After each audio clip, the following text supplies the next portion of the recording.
A father recounted the terrifying moments his 5-year-old son was swept by destructive tides from the roof of a home in Murphytown, Abaco, as Hurricane Dorian crushed homes, uprooted trees, flattened churches, and buried the town he once called home in a watery grave. 38-year-old Adrian Farrington, who injured his right hand and leg during the ordeal, has been recovering at the Princess Margaret Hospital since Monday. His son, Adrian Jr., disappeared under the mounds of debris that floated on top of the water sometime on Sunday and hasn't been seen since. I just hope they find him. I just hope they find him. Because a 5-year-old in that kind of search, they don't stand much a chance. Farrington said his family, including his wife and their 2 children, were forced to go into the catastrophic conditions after their home had become compromised. They sought refuge in a nearby home, but soon had to abandon that as well. We had to exit that house, and we went to higher ground to a different house, which had a manhole. Take my wife, take her son and my son. I put them up inside the manhole.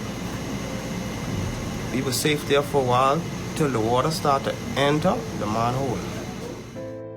He said after he and his family abandoned a 3rd home, a piece of debris sparred his leg, hampering an already chaotic and tedious journey. As his leg bled and he struggled to stay afloat, his son held tightly onto his back. Farrington said he saw a truly horrific sight.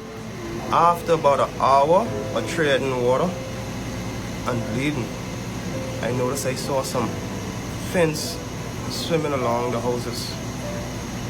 So I grabbed my son and I put him on top of the roof. But before I could have sit on the roof to hold him, the gust from the hurricane dragged him across the roof, back into the search on the next side.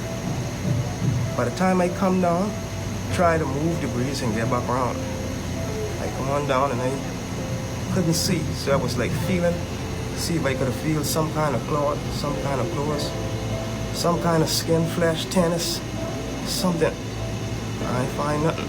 Come back up. I hold my breath and I come back down again.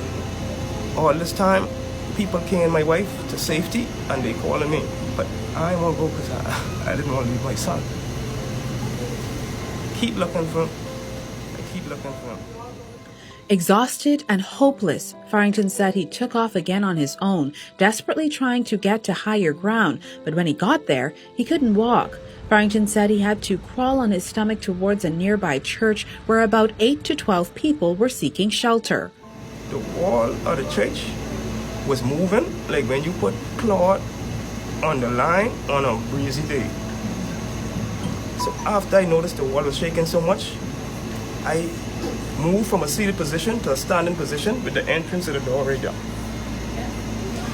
And when I feel the wall pushing me, all I do is I hold on the wall and I get in the entrance of the door. And everybody else who's inside, they run to try to hold the wall. And I watch the wall and the roof crush everybody inside the church. There's a guy, I could have seen him. I tap on him, I ask him if he's okay. I ain't getting a response. I didn't want to stay there, so I creeped from there. Farrington said he also watched as a man seemed to give up on life after the cries from his family who had been trapped inside a water-filled home dried up. But he said it's the last memory of his son that keeps him up at night. I still remember him reaching for me, calling me, Daddy. I just hope they find him. I just hope they find him. Because a 5-year-old in that kind of search, they don't stand much a chance. Hurricane Dorian is the strongest storm to ever make landfall in the northern Bahamas. Farrington, who weathered the elements for several hours until he was rescued, said no one could have prepared for the terror brought on by the killer storm. The shelters where they send people crush people. Homes where they say was safe wasn't safe. The school where they say is a shelter, it ain't had no shelter because the roof they blow up. What the surge didn't destroy, the winds destroy. For the Guardian News Network, I'm Jillian Gray.